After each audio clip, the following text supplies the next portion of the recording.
कट्टरपंथियों को ही खुश किया।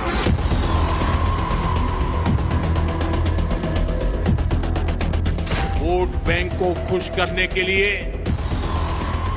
इस कानून को ऐसा बना दिया कि बाबा साहब आंबेडकर के संविधान की ऐसी की तैसी मेरे मुसलमान नौजवानों को साइकिल के पंक्चर बना करके जिंदगी नहीं गुजारनी पड़ती। वक्फ कानून में बदलाव के बाद अब ये गरीबों से जो लूटा जा रहा है वो बंद होने वाला है। ये हमला असल मानों में अगर किसी पर है तो ये असल हमला इस्लाम के ऊपर।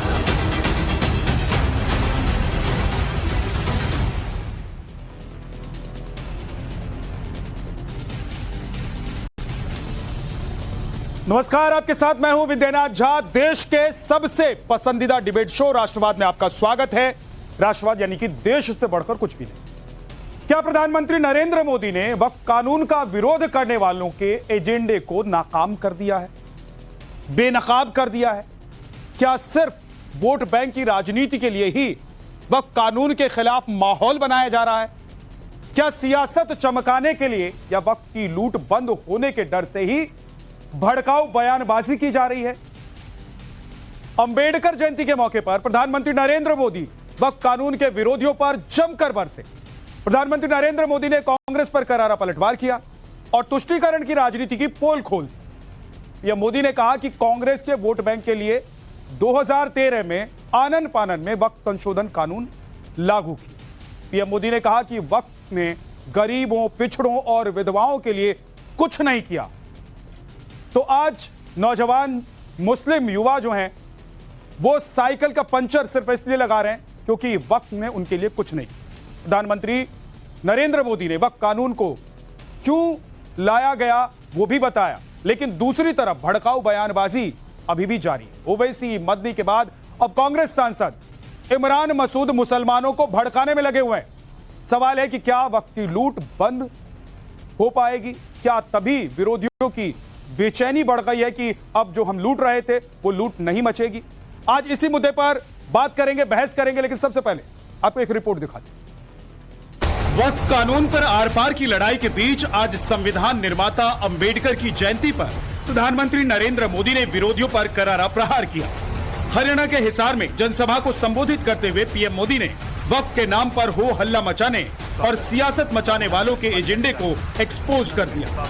सबसे पहले प्रधानमंत्री नरेंद्र मोदी ने कांग्रेस पर करारा हमला बोला। पीएम मोदी ने कहा कि चंद कट्टरपंथियों को खुश करने के लिए कांग्रेस ने 2013 में आनन फानन में वक्फ कानून में संशोधन किया जो बाबा साहेब अंबेडकर के संविधान के खिलाफ है। कांग्रेस ने बाबा साहब के विचारों को भी हमेशा के लिए खत्म कर देना चाहा। डॉक्टर अंबेडकर संविधान के संरक्षक थे। कांग्रेस संविधान की भक्षक बन गई है। डॉक्टर अंबेडकर समानता लाना चाहते थे, लेकिन कांग्रेस ने देश में वोट बैंक का वायरस फैला दिया। कांग्रेस की तुष्टीकरण की इस नीति का बहुत बड़ा नुकसान मुस्लिम समाज को भी हुआ है। कांग्रेस ने सिर्फ कुछ कट्टरपंथियों को ही खुश किया है। कांग्रेस की इस कुनीति का सबसे बड़ा प्रमाण वक्फ कानून है। चुनाव जीतने के लिए,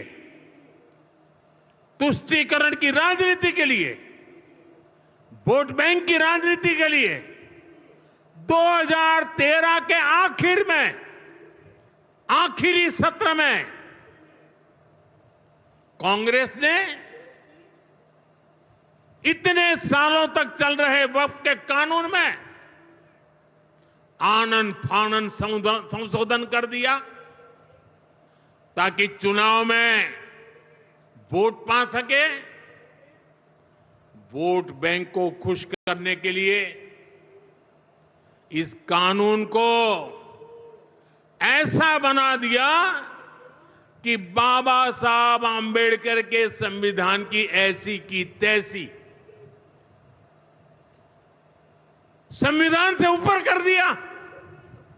ये बाबा साहब का सबसे बड़ा अपमान का काम था। इतना ही नहीं, प्रधानमंत्री ने कांग्रेस से सवाल किया कि अगर कांग्रेस के दिल में मुसलमानों के लिए हमदर्दी है तो फिर कांग्रेस मुसलमान को अध्यक्ष क्यों नहीं बनाती। वोट बैंक के भूखे इन राजनेताओं से कहना चाहता हूं, अगर सच्चे अर्थ से आपके दिल में मुसलमानों के लिए थोड़ी भी हमदर्दी है तो कांग्रेस पार्टी अपने पार्टी के अध्यक्ष मुसलमान को बनाए। क्यों नहीं बनाते भाई? संसद में टिकट देते हैं 50% मुसलमानों को दो, जीत करके आएंगे तो अपनी बात बताएंगे। लेकिन ये नहीं करना है। कांग्रेस में तो कुछ नहीं देना है। देश के नागरिकों के अधिकारों को छीनना और देना, इनकी नीयत किसी का भी भला करने की कभी नहीं रही, मुसलमानों का भला करने की भी नहीं रही। यही कांग्रेस की अच्छी सच्चाई है। वक्फ कानून का विरोध करने वालों पर भी पीएम मोदी ने करारा हमला बोला और कहा कि अगर वक्फ ने आम मुसलमानों का भला किया होता तो मुसलमान नौजवानों को साइकिल का पंचर लगाकर जिंदगी नहीं गुजारनी पड़ती। वक्फ के नाम पर लाखों हेक्टेयर जमीन पूरे देश में है। इस जमीन, इस प्रॉपर्टी से गरीब का, बेसहारा महिलाओं बच्चों का भला होना चाहिए था। और आज ईमानदारी से उसका उपयोग हुआ होता तो मेरे मुसलमान नौजवानों को साइकिल के पंक्चर बना करके जिंदगी नहीं गुजारनी पड़ती। लेकिन इससे मुट्ठी भर भू माफिया का कोई भला हुआ। पसमानदा मुस्लिम इस समाज को कोई फायदा नहीं हुआ। और ये भूमाफिया किसकी जमीन लूट रहे थे? ये दलित की जमीन लूट रहे थे, पिछड़ों की जमीन लूट रहे थे, आदिवासी की जमीन लूट रहे थे, विधवा महिलाओं की संपत्ति लूट रहे थे। सैकड़ों विधवा मुस्लिम महिलाओं ने भारत सरकार को चिट्ठी लिखी, तब जाके कानून की चर्चा आई है। वक्फ कानून में बदलाव के बाद अब ये गरीबों से जो लूटा जा रहा है वो बंद होने वाला है। प्रधानमंत्री मोदी ने साफ साफ कहा कि नए कानून बनने से अब वक्फ बोर्ड आदिवासी की जमीन नहीं हड़प सकता। नरेंद्र मोदी सरकार वक्फ कानून को आम मुसलमानों के लिए फायदे की बात कह रही है तो दूसरी तरफ वक्फ कानून के नाम पर भड़काने उकसाने का काम जारी है। ओवैसी वक्फ कानून को काला कानून बता रहे हैं। संभल, मथुरा और ज्ञानवापी मस्जिद छीनने का डर फैला रहे हैं तो जमीयत चीफ मौलाना महमूद मदनी तो सीधे सीधे कुर्बानी देने की बात कर रहे हैं। अब कांग्रेस सांसद इमरान मसूद ने वक्फ कानून को इस्लाम के खिलाफ बता दिया। ये मुसलमान सबसे बड़ा हमला है। ये मुसलमानों पर इतना बड़ा हमला है। और ये बात आपसे इसलिए कह रहा हूं कि आज लड़ाई मुसलमान सिर्फ तुम्हारी नहीं है। ये हमला असल मानों में अगर किसी पर है तो यह असल हमला इस्लाम के ऊपर है। ये बात आज आपको समझ में आ जानी चाहिए। जिस दिन हम सत्ता में आएंगे 1 घंटे के अंदर इसको उखाड़ के फेंक देंगे। जहां जहां हमारी सरकारें हैं या गैर बीजेपी सरकारें हैं, ये उन स्टेट के अंदर लागू नहीं होगा। चाहे जो कर लीजिए, आपसे जो करना। इनके कुछ पुरखों ने 1 घंटे के अंदर फैसला लिया था और अल्लाह के नाम पर एक स्थान बनाया, उसका नाम पाकिस्तान, और गए देखिए क्या दशा उनकी है। अगर ऐसे ही रहेगा, इन्हीं लोगों की वजह से मुसलमानों की दशा बहुत खराब है। सच्चर कमेटी की रिपोर्ट कहती है इनकी दशा SC/ST से खराब है। और 1 घंटे ऐसे लोगों को बोलने वालों को तो सदस्यता खत्म होनी चाहिए। अब सवाल है कि क्या संविधान संविधान चिल्लाने वाले और संविधान की किताब को जेब में रखने वालों के एजेंडे को अंबेडकर जयंती पर प्रधानमंत्री नरेंद्र मोदी ने एक्सपोज कर दिया। सवाल यह भी कि क्या प्रधानमंत्री ने जो सवाल उठाए उसका विपक्ष के पास कोई जवाब है। सबसे बड़ा सवाल है कि क्या वोट बैंक और तुष्टीकरण की राजनीति के लिए वक्फ कानून का छाती पीट पीट कर विरोध हो रहा है। Bureau report, times now Navbharat. नया वक्फ कानून लागू हो चुका है, लेकिन अभी भी विरोध और उकसाने का काम जारी है। और इस बीच प्रधानमंत्री नरेंद्र मोदी ने क्या ऐसे लोगों को एक्सपोज कर दिया है जो कट्टरपंथियों के लिए कानून बनाया करते थे, या कट्टरपंथियों के लिए या फिर वोट बैंक के लिए सिर्फ काम किया करते थे। आज इसी पर बात करेंगे। हमारे साथ शिवम त्यागी हैं, बीजेपी के प्रवक्ता अंबर जैदी, सामाजिक कार्यकर्ता, हमारे साथ राजीव रियाज प्रतापगढ़ी, राजनीतिक विश्लेषक, हाजी नाजिम खान, इस्लामिक स्कॉलर हमारे साथ हैं, जगदीश शर्मा कांग्रेस से हमारे साथ हैं, राजकुमार भाटी प्रवक्ता समाजवादी पार्टी से हमारे साथ हैं। आप सभी का बहुत बहुत स्वागत है। लेकिन हाजी नाजिम खान, क्या कट्टरपंथियों के लिए कानून बनाए जाते थे और कट्टरपंथियों को खुश रखना था, इसीलिए 2013 में कांग्रेस सरकार ने वक्फ संशोधन किया? हाँ झा साहब जी, क्या संविधान भी कट्टरपंथी है? क्या संविधान के दायरे में जो कानून बनते हैं क्या वो कट्टरपंथियों के लिए बनते हैं? ये क्या अभी मुल्क के वजीर आजम ने कहा, कांग्रेस के लिए कहा कि अध्यक्ष बना दीजिए, तो देखिए मैं तो मुल्क के वजीर आजम की बात से बड़ा गदगद हो गया। तो मुझे ऐसा लगा कि जहां जिस राज्य में चुनाव होंगे तो अगला मुख्यमंत्री जो भी बनेगा मुस्लिम चेहरा होगा। और जहां तक मुझे अब उम्मीद जागी है कि भारत के अंदर अब जो आने वाला मुल्क के वजीर आजम होगा वो शायद मुस्लिम ही होगा, पसमानदा समाज से होगा। अब मुझे वो चीज सरकार में मुझे दिखना चालू हो गया किसी प्रदेश का।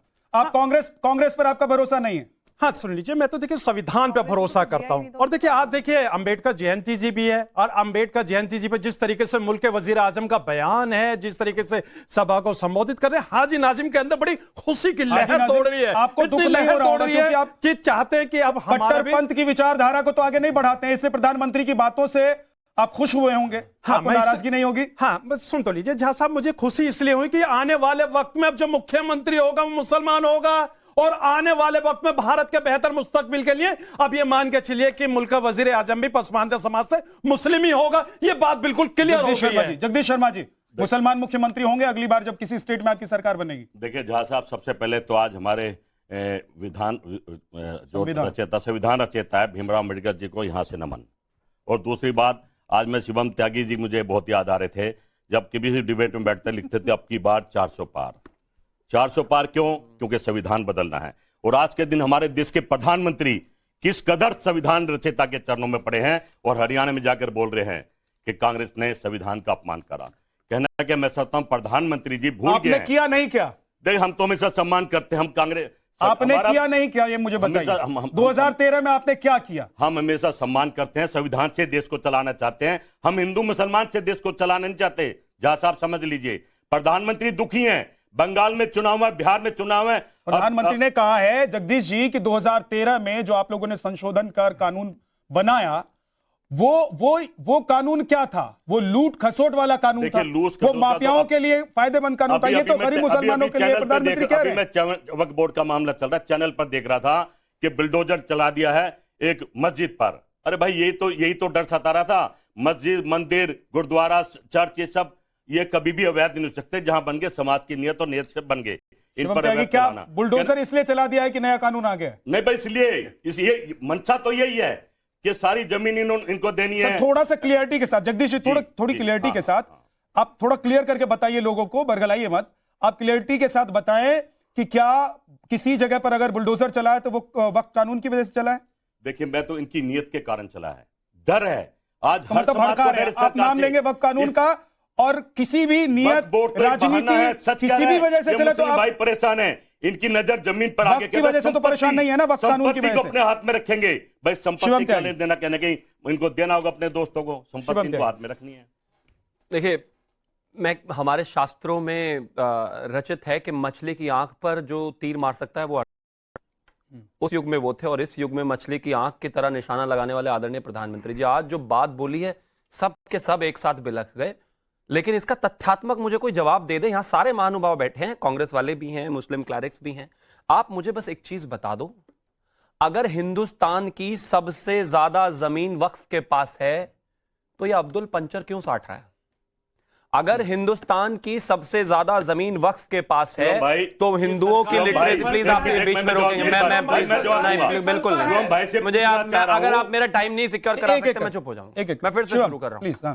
अगर वक्फ के पास भारत की सबसे ज्यादा जमीन है तो अब्दुल क्यों पंचर साट रहा है? अगर वक्फ के पास सबसे ज्यादा जमीन है तो हिंदू की लिटरेसी 85% और मुस्लिम की लिटरेसी सिर्फ 66% क्यों है?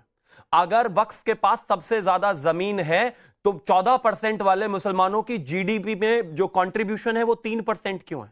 अगर वक्फ के पास सबसे ज्यादा जमीन है तो हिंदू की पर कैपिटा 1225 2010 के हिसाब से और मुसलमान की पर कैपिटा इनकम 900 से नीचे क्यों है?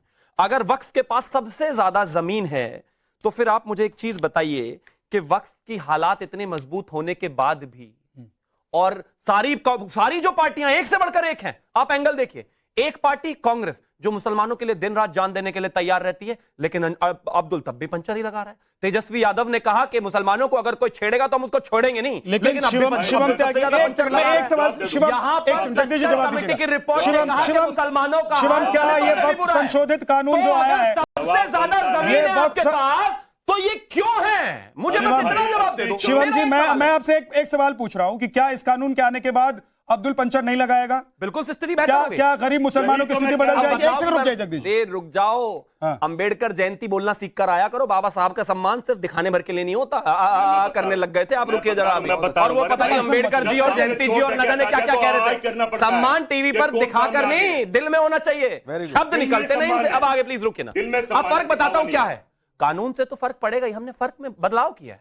इस देश की इंडियन आर्म फोर्सेस में 14% के मुसलमानों की सिर्फ 2% रिप्रेजेंटेशन है, यानी कि इंडियन आर्मी और इन सब जगहों पर मात्र 2% मुस्लिम। क्यों? हमने बदलाव क्या किया अब मैं बताता हूं। आदरणीय प्रधानमंत्री जी जब से आए इस देश में सरकारी नौकरियों में 3% इनका रिप्रेजेंटेशन था, वो बढ़कर 10% हो गया। सच ये है कि कुछ लोग जल्दी से अंबर के पास भी जाना, जल्दी से पैसा खा रहे हैं और अब्दुल को वही दे रहे हैं, उसको ऊपर नहीं आने देते। भाई ने बिल्कुल ठीक कहा कि हमारे प्रधानमंत्री की अर्जुन की आंख की तरह नजर है। बिल्कुल ठीक है, मैं इनकी बात से सहमत हूं, क्योंकि वो देखना चाहते हैं कि माल कहां है और किसको देना है। दूसरा, जब ये बात करा मुसलमान, अभी बता रहा हूं, अब आप सुनिए जरा, आप सुनिए तो थोड़ा धैर्य रखिए। अब सुन लीजिए भाई, सुन लीजिए। अरे 80 करोड़ आदमी जो भूखे मरते थे, अब 140 मरने लग गए। 140 भूखे मर रहे हैं। ये है अर्जुन की आंख, ये है हिंदू। आप हिंदू की बात करते थे, कुंभ में इतने लोग आ गए, क्या सब हिंदुओं को नौकरी दे दी? अभी प्रधानमंत्री बोले जाकर कि 20,000 आदमियों को नैब चनी ने नौकरी दे दी। शर्म भी नहीं आई? अरे तुम्हारे 2 करोड़ का क्या रहा?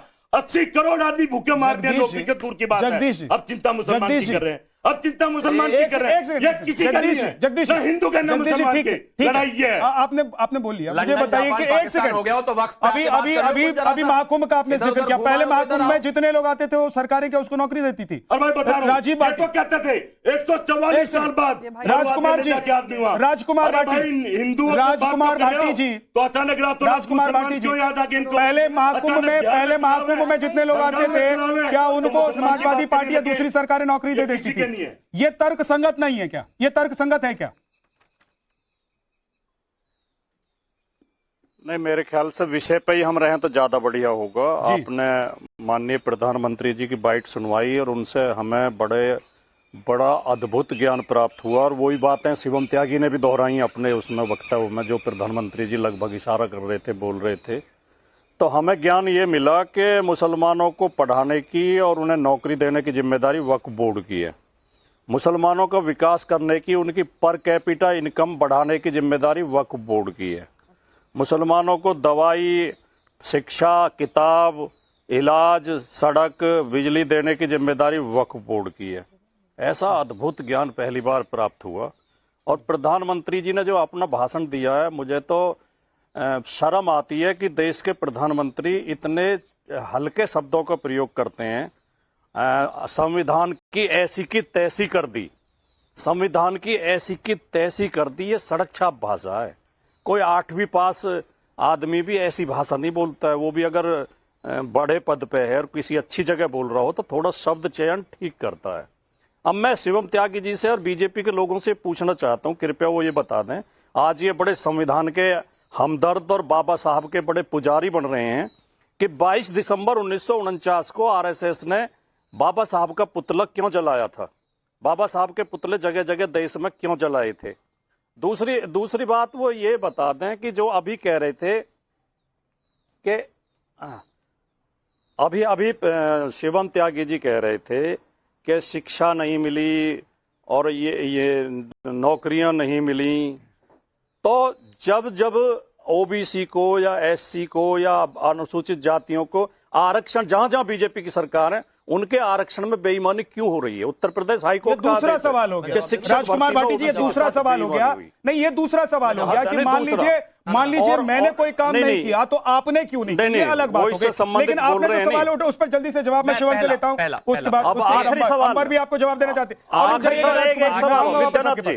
विद्यानाथ जी मेरा एक सवाल और रह गया, विद्यानाथ जी मेरा एक सवाल और रह गया जो बहुत महत्वपूर्ण है, जल्दी से। अभी प्रधानमंत्री जी ने कहा कि किसी मुसलमान को मतलब टिकट भी नहीं दे रहे और अध्यक्ष नहीं बना रहे, तो मुझे इस बात का जवाब भी दे दे शिवम त्यागी कि आरएसएस ने आज तक हिंदू समाज के 85% आबादी में से किसी ओबीसी, किसी एससी, किसी आदिवासी को आज तक आरएसएस शिवम जल्दी से नहीं बनाया। शिवम, इन तीनों सवालों के जवाब मुझे शिवम त्यागी भाटी जी ने कहा कि ये किसी 8वीं फेल नेता की भाषा हो सकती है। चलिए ठीक है, हो सकती है। हम तो ये ऑस्ट्रेलिया रिटर्न की भाषा सुनवा देते हैं आपको। ए पुलिस तुमसे ज्यादा बदतमीज कोई हो नहीं सकता, बैठ जाए यहां पर। ये एक ऑस्ट्रेलियन रिटर्न की भाषा है। नेता का नाम आप जानते ही होंगे भाटी जी, मैं आपको क्यों बताऊं। एक और बात कही भाटी जी ने कि वक्फ का काम मुस्लिमों को पढ़ाना लिखाना, उनकी स्थिति बेहतर करना, उनको खाना खिलाना नहीं है। बिल्कुल ठीक बात है, मैं आपकी बात से 100% सहमत हूं। लेकिन यह काम तो मठ का भी नहीं है, यह काम तो गुरुद्वारों का भी नहीं है, यह काम तो बड़े बड़े जो धार्मिक संस्थान है उनका भी नहीं है।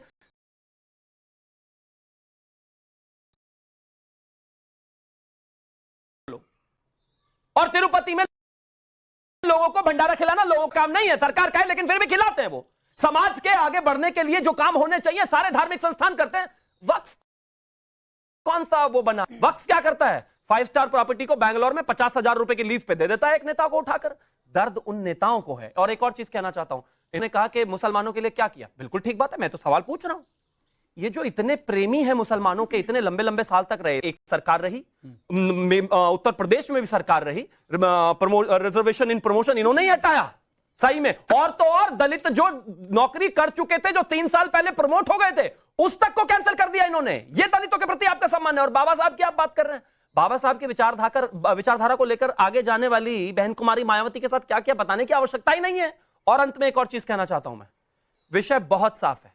वक्फ की जमीनें वक्फ के लोगों के लिए, समाज के लिए इस्तेमाल होनी चाहिए। जैसे मंदिर से लेकर तमाम मठ, तमाम गुरुद्वारे समाज के लिए, लोगों के लिए काम करते हैं। ऐसे ही उनका भी एक जिम्मेदारी बनती है कि प्रधानमंत्री ने ऐसे लोगों को एक्सपोज कर दिया है, ऐसी पार्टियों, ऐसे नेताओं को एक्सपोज कर दिया है जो वोट बैंक की खातिर कुछ भी कानून बना देते थे, किसी का भी फायदा कर देते थे, किसी का भी नुकसान कर देते थे, और खासतौर से मुसलमानों का नुकसान करते थे। बिल्कुल ये जो आज का हम दौर देख रहे हैं, ये भारतीय राजनीति की हम बात करें तो ये एक स्वर्ण दौर चल रहा है, जहां पर अब तक रिवायती तुष्टिकरण होता था। तुष्टिकरण के नाम पर क्या कुछ हमने इस देश में होते हुए नहीं देखा। अब मैं भाटी जी ने जो बात कही कि क्या वक्फ बोर्ड का, जिसको शिवम त्यागी जी भी उस पर बोल चुके हैं, बट मैं उस पर कुछ और भी बोलना चाहती हूँ। इसमें मैं बोलना चाहती हूँ कि अभी भाटी जी ने कहा कि वक्फ बोर्ड का ही काम है मुसलमानों की पर कैपिटा इनकम, उनकी एजुकेशन, हेल्थ केयर, ये वो। उनका पूरा मकसद ये था कि सिर्फ जो वक्फ प्रॉपर्टीज है उसकी जिम्मेदारी है कि मुसलमानों की देखरेख करे। अब मैं इनसे ये कहना चाहती हूँ कि वक्फ की जो प्रॉपर्टीज हैं उसकी ओनरशिप किसके पास है? क्या वो देश के रिसोर्सेज नहीं है? क्या उन रिसोर्सेज से हो रही इनकम और उसके कब्जे पे, उस पे क्लैरिटी नहीं होनी चाहिए? सरकार पूछे ना कि हिसाब किताब कहां है भाई, कितना रेंट आ रहा है, किसके पास कब्जा है, मेरी ओनरशिप है। मैं पूछूंगी कि भाई साहब क्या हो रहा है, क्या चल रहा है, कहां से इनकम आ रही है, किसके पास जा रही है, कब्जाधारियों के पास कब्जा चलने दिया जाए। और जब सरकार की प्रॉपर्टी है, सरकार की ओनरशिप है, तो सरकार जिम्मेदारी लेगी, पूछेगी हिसाब किताब, और उससे हो रही इनकम का भी पैसा सरकार के पास जाएगा। उसका इस्तेमाल की भी जिम्मेदारी सरकार की है, उसको इंश्योर करना भी सरकार की जिम्मेदारी है। और भारत के मुसलमान भी भारत के नागरिक है, तो जो भी केंद्र सरकार की नीतियां हैं उसका फायदा, उसमें बराबर की भागीदारी। प्लीज विद 30 सेकंड्स मोर। वो सरकार ही देख रेख करती। वहां पे तो ऐसा नहीं है कि भाई केंद्र सरकार की नीतियां मुसलमानों के लिए अलग, हिंदुओं के लिए और सबके लिए अलग। तो फिर आप आपकी ही अगर उस पर जाए वक्तव्य के आधार पर, तो फिर तो आपके हिसाब से तो वक्फ बोर्ड को पूरी तरह से नल एंड वॉइड करके, पूरी तरह से डिसमेंटल करके सरकार को दे देना चाहिए। सरकार पूरा जिम्मा उठा रही है तो सरकार आगे भी देखेगी। ठीक है, लेकिन एक सवाल ये है कि कैसे मुसलमानों को पहले फायदा नहीं हो रहा था और मुसलमानों को क्या अब फायदा हो रहा है? अंबर ज़ैदी, अब फायदा होगा? देखिए, जो भी मिथ्स और अफवाहें उड़ाई जा रही हैं कि आपकी प्रॉपर्टीज छीन ली जाएंगी और जो मुसलमान कह रहे हैं कि भाई मस्जिद आपकी छीन ली जाएगी, मैं वही बोल रही हूँ, आपकी कब्रगाह छीन ली जाएगी, मस्जिद कब्र कहाँ बनाएंगे, दरगाह कहाँ तक ही नहीं दफनाएंगे? है। ये मुसलमानों की भी कहा जा रहा है कि किसी भी मुसलमान की प्रॉपर्टी छीन ली जाएगी, जबकि सच ये है कि जो वक्फ डिक्लेयर्ड है वही प्रॉपर्टीज पे जो अगर कहीं पे अवैध कब्जा है, किसी ने कब्जा ले लिया है, मेरे परिवार की हजारों एकड़ जमीन है जो वक्फ है, मेरे परदादा ने एकड़ उसको औलादुल वक्फ किया था, हमारे पास उसमें से कुछ भी नहीं है, तो ऑफ कोर्स अब मैं अगर उसको उस पे दावा करूंगी, मांगूंगी, तो वो छीनेगी ना उन लोगों से जमीन। तो ये कब्जाधारियों के पास जो जमीनें हैं उनसे लेकर सरकार इंश्योर करेगी, रीवेरीफाई करेगी, उसको डिजिटाइज किया जाएगा। जो 2006 और 8 में यूपीए सरकार के अंदर ही जब सच्चर कमेटी रिपोर्ट आई थी, उसमें ही ये सारे सुझाव दिए गए थे, तो उस समय ये सुझाव सही थे। 2013 में और 1995 में कोई संशोधन होता है तो वो ठीक है, आज अगर 2025 में आते आते वो असंवैधानिक हो जाता है। ये है इनका दोगलापन। राजीव व्यास जी, क्या 2013 वाला संशोधन ठीक था या अभी वाला कानून ठीक? नहीं, संशोधन की इसमें जरूरत नहीं थी। सबसे ज्यादा जो पेट दर्द हो रहा है भारतीय जनता पार्टी के पेट में, वो इसलिए कि एक मुस्लिम बॉडी के पास 9.4 लाख एकड़ एक बात बताइए राजीव रियाज भाई, एक चीज बताइए, सरकार की एक सेकंड, बीजेपी के पेट में दर्द क्यों होगा? बीजेपी के पास तो पहले भी वक्त की संपत्ति नहीं थी, पेट में दर्द तो उन लोगों के होगा ना जो अवैध रूप से मनमानी तरीके से किसी भी जमीन पर और मुसलमानों की जमीन पर, विधवाओं की जमीन पर कब्जा कर लेते थे, जिसका फायदा मुसलमानों को होना चाहिए था, नहीं हो रहा था। इसमें प्रधानमंत्री गलत कह रहे हैं क्या? इस अमेंडमेंट की जरूरत नहीं थी, मामूली कानूनों से इसको ठीक किया जा सकता था। अमेंडमेंट का मतलब यह है कि जो अब ये पूरी बॉल जो है मजिस्ट्रेट और कमिश्नर के हाथ में चली गई, तो क्या दिक्कत है? इस हद तक ये तो संविधान में है ना, तो संवैधानिक तरीका है। बोलने दीजिए, असंवैधानिक साहब मुझे बोलने दीजिए, सबको बोलने दिया आपने। हमारे भाई शिवम त्यागी साहब तमाम डाटा दे रहे थे, मुसलमानों की हालत आर्थिक मोर्चे पर इतनी कमजोर है, शैक्षणिक मोर्चे पर इतनी कमजोर है।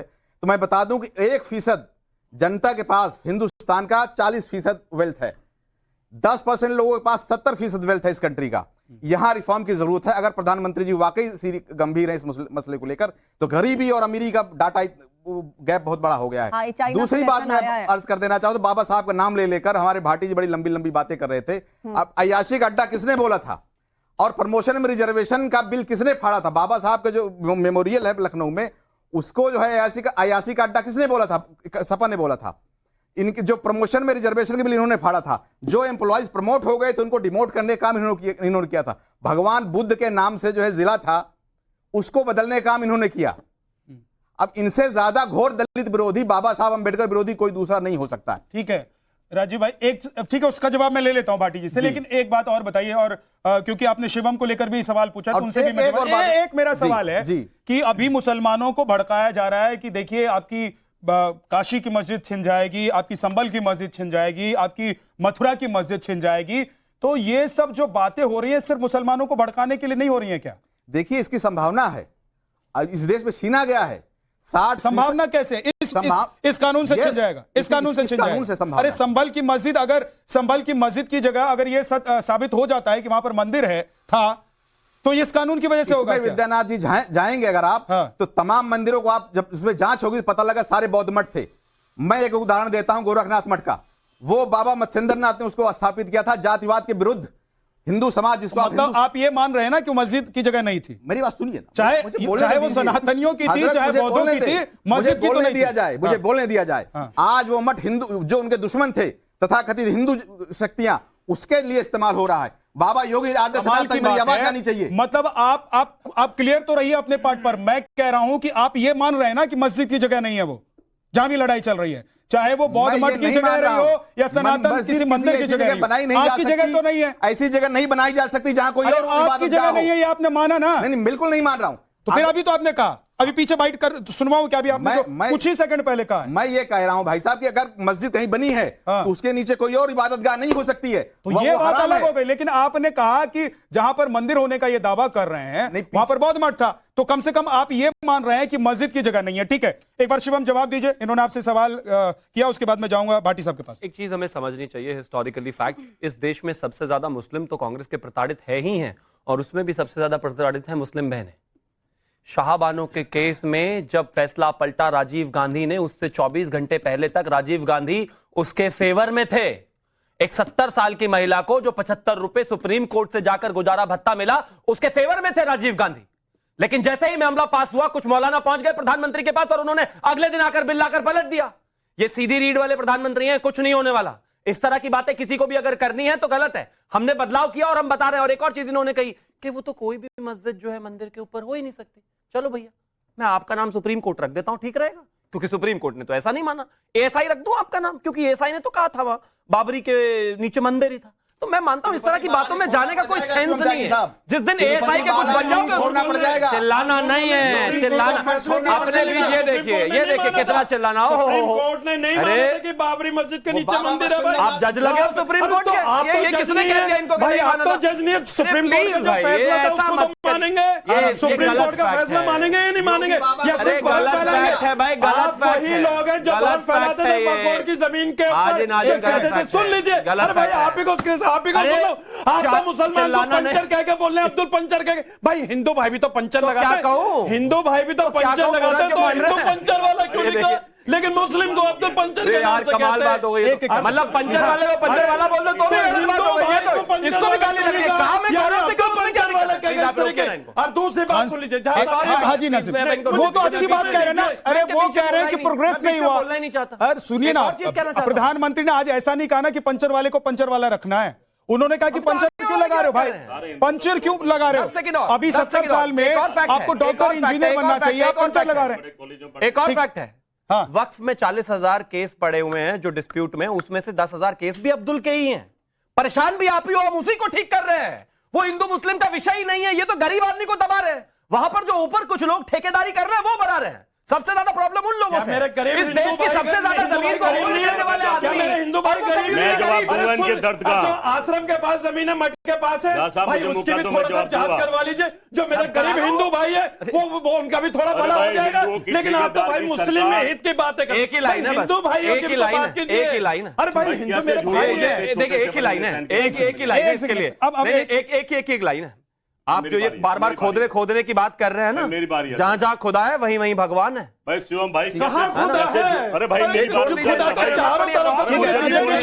देखिए स्टूडियो में सब लोग एक दूसरे के ऊपर मत बोलिए। एक दूसरे को देखिए शिवम भाई, पता नहीं किस तरह से आप ऐसे झूठ बोल रहे हो। तो हमारे देश का प्रधानमंत्री जब आया था ना, हिंदुओं का बड़ा ठेकेदार था। और मैं समझता हूं अभी आप जो कह रहे थे कि हिंदू पेंशन नहीं लगाते, सच में आप झूठ बोल रहे, नहीं लगाते। करोड़पति हो गए, जहाजों में घूम रहे हैं, बड़ी बड़ी गाड़ियां लेके हिंदू घूम रहे हैं। अब मोदी जी को मुसलमानों की चिंता होगी क्योंकि भारत के प्रधानमंत्री हैं। अब उनको भी जहाजों में कहने का मतलब ये है, तो राहुल गांधी कौन सा टूटी हुई साइकिल से चल रहे हैं? राहुल गांधी राजा है, इस देश का देश बनाया। अच्छा, राहुल गांधी भिखारी भीख नहीं मांगता था, राहुल गांधी भीख नहीं मांगता था, चाय नहीं बेचता था। मेरा नेता राजा है देश का। देश अरे भिखारी तो नहीं था, भिखारी तो नहीं था, जेल में भीख तो नहीं मांगता था, चाय तो नहीं बेचता था। प्रधानमंत्री चाय बेचने वाला देश प्रधानमंत्री चाय बेचते थे। इस देश में बहुत सारे लोग चाय बेचते हैं, ये अच्छी बात है। लेकिन वो राजा नहीं है, वो राजा नहीं है, वो हारा आदमी है। राजा था, मेरे देश की जनता से प्यार करता था। आज का राजा जो भीख मांगता था, जो चाय बेचता था, पूरी जनता से भीख मंगवाती। इस देश के ज्यादातर लोग चाय बेचते हैं, तो क्या दिक्कत है भाई? अरे कुछ पढ़ा लिखा लेते, कुछ देश का भला हो जाता। मुसलमानों को छोड़ दीजिए, दलितों और पिछड़ों को बता दीजिए। कब आरएसएस का प्रमुख बना आपने राजीव रियाज, आपने जो सवाल उठाया था समाजवादी पार्टी के नेता से मैं जवाब ले लेता हूं। भाटी साहब जवाब दीजिए। एक और बात है, आज जो है अंबेडकर जयंती के जुलूस पे समाजवादी पार्टी के समर्थक, जो उनका वोट बैंक है, उस जाति के लोगों ने गोली चलाई है। शायद एक मौत भी हो गई है यहाँ, क्या कहते हैं, पश्चिमी यूपी में। भाटी साहब उन पर बुलडोजर कब चलेगा? देखिए राजीव जी आपके चैनल पे बैठ के लगातार दुष्प्रचार कर रहे हैं, झूठ बोल रहे हैं और अफवाह उड़ा रहे हैं। पहली बात, इन्होंने कहा कि गौतम बुद्ध के नाम से जिला था वो समाप्त कर दिया। महामायानगर, जहां स्टूडियो में बैठ के आप डिबेट कर रहे हैं, ये स्टूडियो महामायानगर। एक मिनट आप बोलना देंगे, नहीं बोला एक शब्द भी आपके बीच में, प्लीज बोलिए। नहीं, मैं एक शब्द भी नहीं बोला आपके बीच में। आप झूठ बोल रहे थे, इसके बावजूद भी मैं नहीं बोला, क्योंकि एक मर्यादा होती है कि अपनी अपनी बारी पर बोलना चाहिए। जिस जगह डिबेट कर रहे हैं आप बैठ के, जिला गौतम बुद्ध नगर है, किसी ने खत्म नहीं किया, आज भी कायम है। दूसरी बात अभी इन्होंने कही, समाजवादी पार्टी के लोगों ने कहीं बाबा साहब की उस पर हमला कर दिया। ये महा झूठ है, महा अफवाह है। समाजवादी पार्टी ने पूरे उत्तर प्रदेश में 75 जिलों में हर जिला मुख्यालय पर शानदार तरीके से बाबा साहब की जयंती मनाई है। और 7 दिन से मना रहे हैं, पूरा सप्ताह मनाया है, 6 तारीख से और इसे 8 तारीख से और 14 तारीख तक पूरा सप्ताह बाबा साहब के नाम मनाया है। समाजवादी पार्टी बाबा साहब के विचारों में, बाबा साहब के संविधान में पूरा विश्वास करती है। लेकिन विद्यानाथ झा जी, एक बात मैं आपसे जरूर कहना चाहूंगा कि आपके शो में जितना समय आपने सारे पैनलिस्ट को दिया है उतना अकेले बीजेपी के प्रवक्ता को दिया है। इस तरह का डिसबैलेंस ना किया करें, इससे आपके चैनल की छवि खराब होगी। और मैं चैनल के जिम्मेदार लोगों से भी ये कहूंगा कि वो इसकी समीक्षा करें। एक सेकंड रुकिए, देखिए आपने एक सवाल मुझ पे उठाया, उसका जवाब मैं देता हूं, फिर आप कंटिन्यू कीजिएगा क्योंकि आपने सवाल नहीं दिया। एक सेकंड रुक जाइए। शिवम त्यागी बीजेपी, अंबर जैदी सोशल एक्टिविस्ट, दोनों मेरे राइट में है। राजीव रियाज, हाजी नजीम, जगदीश शर्मा, राजकुमार भाटी, ये सब मेरे लेफ्ट में है या फिर आप बाहर बैठे हुए हैं। आप चारों लोग एक साथ हैं और ये 2 लोग हैं। अगर 5-5 मिनट में इनको दूंगा तो भी आप लोगों को ज्यादा टाइम मिल जाएगा। प्लीज बोलिए। आप गलत सफाई प्लीज आप देखिए, भाटी साहब सीनियर नेता हैं, अच्छे वक्ता हैं, आप इस तरीके से रोना मत रोइए। आपको पता है कि 2 लाइन में भी अपनी बात कही जा सकती है और 10 मिनट बोलकर भी कोई अपनी बात नहीं कह पाता है। अब बोलिए। नहीं, देखिए, आप नाराज होते हैं जब आपके ऊपर उंगली उठती है तो नाराज होते हैं, लेकिन ऐसा काम करते क्यों उंगली उठाने का मौका लगे? आप इस शो की रिकॉर्डिंग देखना, अगर मैं झूठ बोल रहा हूं देखिए आप मेरे कान पकड़ना, मुझे कोई एतराज नहीं है। जितना सारे पैनलिस्ट बोले हैं सही बात उतना अकेले बीजेपी प्रवक्ता को टाइम दिया आपने। इस बात का एक ही जवाब है भाटी जी, मैं सही बात में तो इंडिया अलायंस का आप जो है डिंडोरा पीट रहे थे। कौन जवाब ले रहा है? आप टाइम्स नाउ के एडिटर हैं, अलायंस वाले 5 वर्ष आप टाइम्स नाउ के एडिटर हैं, आपसे कौन जवाब ले रहा है? नहीं, मैं दे रहा हूं क्योंकि मेरे समय पर सवाल उठाना। अरे क्यों चिल्लाए जा रहे हो, चिल्लाए जा रहे हो, वैसे बेवजह चिल्लाए जा रहे हो यार, वक्त खराब हो रहा है, बेवजह चिल्लाए जा रहे हो। भाटी साहब कंप्लीट कीजिए, आगे बढ़िए। ये गलत फहमी बता रहे हैं, चिल्लाना नहीं है। संविधान पर आइए, वक्त बोर्ड पर आइए। राजीव भाटी जी, तो आपसे कौन सवाल कर रहा है, आप क्यों जवाब दे रहे हो? क्योंकि समय की मेरी बात है, आप 5 हैं, मैं अकेला हूं भाई, तो मुझे समय चाहिए। भाटी साहब बोलिए। चुनाव लड़ेंगे साथ, डिबेट में अलग-अलग हो जाएंगे, ऐसे नहीं चल सकता। नहीं, मुझे बोलना केवल इतना है। देखिए, अंबर जैदी जी ने कहा, खुद कहा अंबर जैदी जी ने कि वक्फ ने जो अवैध जमीनें कब्जा हुई हैं वो छिनेंगी उनसे, और बीजेपी के सारे समर्थक, सारे प्रवक्ता ये कह रहे हैं वक्फ जहां उंगली रख देता वहीं जमीनों पर कब्जे हो जाते हैं, इनके अवैध कब्जे हटाए जाएं। तो यानी वक्फ से जमीनें छिनेंगी उनको। ऑफ कोर्स मैंने ऐसा बिल्कुल नहीं कहा। तो ये समस्या इन लोगों में धैर्य तो होता नहीं, समर्थन करने तो चले आते हैं। ठीक, बोलिए राजकुमार जी, बोलिए। देखिए, आप अगर अंबर जैदी जी ने ये शब्द कहे थे, नहीं कहे थे कि इनके पिताजी ने जमीन दी थी, वो इनके पास नहीं है, अब वो छिनेगी वक्त से। जब वक्त से जमीनें छिनेंगी तो उसकी आय कैसे बढ़ जाएगी? इसका मतलब आपकी नीयत खराब है, आप खुद कह रहे हैं आप। थोड़ा सा मुझे लग रहा है कि या तो आप जानबूझ के कर रहे हैं भाटी साहब, या तो आप बिल्कुल गलत बोल रहे हैं। मैंने बोला कि जो वक्फ की हुई हमारी प्रॉपर्टी थी, जिन लोगों ने उस पर कब्जा किया हुआ है, वो आम लोगों के पास है, हमारे रिश्तेदारों के पास है। तो जब हम उनसे वापस लेंगे, कब्जा वापस लेंगे, तो ऑफकोर्स वो वक्फ के पास आएगी, हमारे पास आएगी, उसका मैनेजमेंट हमारे पास आएगा। मैंने नहीं किया कि जो वक्फ के पास है उसको हम छीन लेंगे, वो तो हो ही नहीं सकता है। आप कैसी बात कर रहे हैं? हो गया है वो तो वापस आ ही नहीं सकता ना। बोलिए।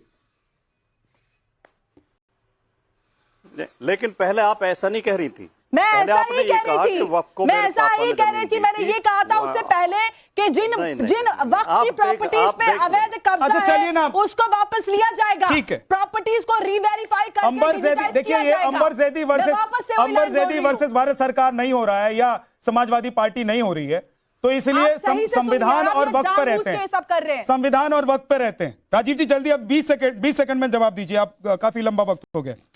देखिए, ये जलेसरी घटना है, इसको नोट कर लें। और अयाशी का अड्डा किसने बताया था? अखिलेश यादव जी ने बताया था। प्रमोशन में रिजर्वेशन का बिल आपने फाड़ा था। आज बाबा साहब की जयंती है। नो, गलत कह रहे हैं आप, झूठ बोल रहे हैं। आपकी पार्टी ने फाड़ा था, आप झूठ बोल रहे हैं। आपकी पार्टी बिजनौर के सांसद ने फाड़ा था प्रमोशन में reservation. This is on record, this is on record. आपने दलितों को डिमोट किया था, आपने जो प्रमोट हुए थे प्रमोशन इन रिजर्वेशन के जरिए आपने डिमोट किया था उनको। शब्द नहीं बोला इस तरह, और आप पीडीए चला रहे हैं। भाटी जी, मैं आपका व्यक्तिगत रूप से सम्मान करता हूं, आप विद्वान व्यक्ति हैं, लेकिन इस तरह से आप झूठ बोलना है एक नेशनल चैनल पे, बहुत बुरी बात है ये। नहीं, लेकिन आपको एक्सेप्ट करना चाहिए इस बात को। यादव जी ने कभी नहीं कहा है सर। बहन जी पर हमला किसने किया था?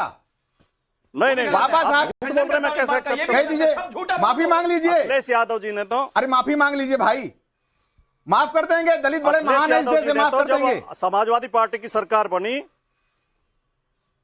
अखिलेश यादव जी ने तो जब समाजवादी पार्टी की सरकार बनी, एक सिरफिरे आदमी ने बहन जी के प्रतिमा तोड़ दी थी। अखिलेश यादव जी ने तुरंत पुलिस भेज के उसे अरेस्ट कराया और इस प्रतिमा के वो कराई, मरम्मत कराई शानदार तरीके से। और अखिलेश यादव भी जवाब दे दे, कब जो है आरएसएस का प्रमुख ओबीसी होगा, कि कोई नुकसान न पहुंचे। ओबीसी कब होगा, दलित कब होगा? देखिए एक चीज है, एक चीज बड़ी इंटरेस्टिंग है जी। पिताजी की कुर्सी चाहिए, पिताजी की पार्टी चाहिए, पिताजी का धन चाहिए, पिताजी की सत्ता चाहिए, लेकिन पिताजी के समय में जो कांड किया था उसकी माफी अखिलेश नहीं मांगेंगे, उस पर भाटी जी नहीं बोलेंगे।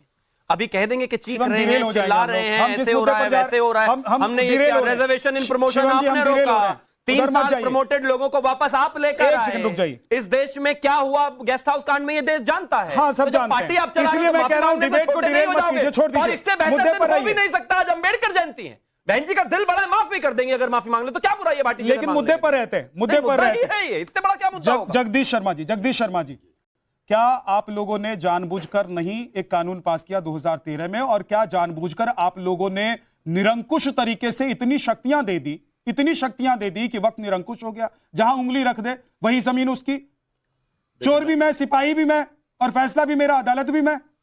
देखिए, मैं समझता हूं मेरा नेता राहुल गांधी कांग्रेस पार्टी धर्मों की राजनीति नहीं करते। 10-12 साल से यही हो रहा है। जिस तरह से आप करो, हिंदू मुसलमान करा रहे हैं, हम इस पर नहीं जाते हैं। हम जनता की समस्या पा जाइए। प्रधानमंत्री की राजनीति नहीं करते हैं तो वक्त को सपोर्ट करते हैं, 2 करोड़ नौकरी पा सपोर्ट करते हैं, जहाज में बैठने पर आ जाइए। धर्म की राजनीति नहीं करते हैं। एक सेकंड, मुद्दे बहुत दूर चले गए हैं, एक सेकंड जगदीश शर्मा, एक सेकंड, अगर धर्म की राजनीति नहीं कर रहे हैं, एक सेकंड, ये धर्म की राजनीति नहीं कर रहे हैं तो वक्त कानून का सपोर्ट कर रहे हैं, विरोध कर? भाई सपोर्ट नहीं, मैं जो कह रहा हूं ना, कानून जो संविधान के बोलेंगे बोलेंगे जरूरत क्या है? सोनिया गांधी बोलेंगी, राहुल गांधी बोलेंगे, प्रियंका गांधी वाड्रा बोलेंगे। पूरे भारत को मणिपुर बना दिया है, जरूरत इसकी है। राहुल गांधी कंप्लेन करते हैं जगदीश, राहुल गांधी कंप्लेन करते हैं, विक्टिम कार्ड प्ले करते हैं कि संसद में उन्हें बोलने नहीं दिया जाता। अरे जब वक्त कानून पर बोलना था, संशोधन बिल पर बोलना था, तो क्यों नहीं बोला? विद्यानाथ जी, मेरा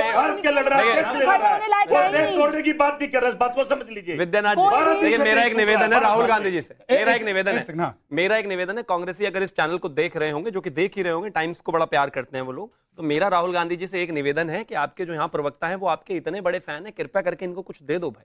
मतलब इनसे सवाल पूछा जा रहा है वक्त में क्या बदलाव होना चाहिए कि राहुल गांधी मेरा नेता है। इनसे पूछा कि इस देश में क्या खराब है कि राहुल गांधी मेरा नेता है। अरे भाई, राहुल गांधी ही आपका नेता हो सकता है, इतने इंटेलिजेंट आदमी का नेता हो ही राहुल गांधी सकता है, और कोई हो ही नहीं सकता। अपना नाम दे मोदी, क्या कांग्रेस धर्म की राजनीति नहीं करती है? इसीलिए 2013 में जो संशोधन लाया गया वक्त में, उसमें निरंकुश शक्तियां दी गई। यानी जहां अंबर सैदी की जमीन पर अगर वक्फ बोर्ड कह दे कि ये मेरी जमीन है तो वो जमीन चल जाएगा। अब अंबर सैदी को ये प्रूफ करना होता था, वो भी वही प्रूफ करना होता था जो दावा ठोकता था कि ये जमीन किसकी। यही तो 2013 में देखिए विद्यानाथ जी, भारतीय राजनीति में धर्म और जात के आधार पर जो राजनीति को जन्म दिया, भाई साहब बोलने दीजिए, मैं किसी के समय पर नहीं बोलती हूँ, जिसको जन्म दिया धर्म और जाति के आधार पर वो कांग्रेस है। कांग्रेस ही उसकी जननी। आज यहाँ पर बैठ के राहुल गांधी धर्म के आधार पर राजनीति नहीं करते। बहन जी, भैया जी, बात रख लेने दीजिए। आप लगातार बोले वक्त नहीं, जगदीश प्लीज, वक्त नहीं, जगदीश भाई, वक्त नहीं है, प्लीज आप लोगों को 20 सेकंड है, और सबसे कम बोले, आप मेरी बात को ड्रेल कर रहे हैं। आप मुस्लिम हितैषी हैं और एक महिला की बात को आगे बढ़ने नहीं दे रहे, क्योंकि आपको पता है कि मैं आपका एजेंडा प्रोपेगेंडा बंद करने वाली हूँ। आपने अगर धर्म के आधार पर राजनीति नहीं आप सभी मेहमानों का हमारे साथ जुड़ने के लिए। राष्ट्रवाद में आज इतना ही, आपसे फिर मुलाकात होगी। नवभारत आप देखते रहिए तमाम।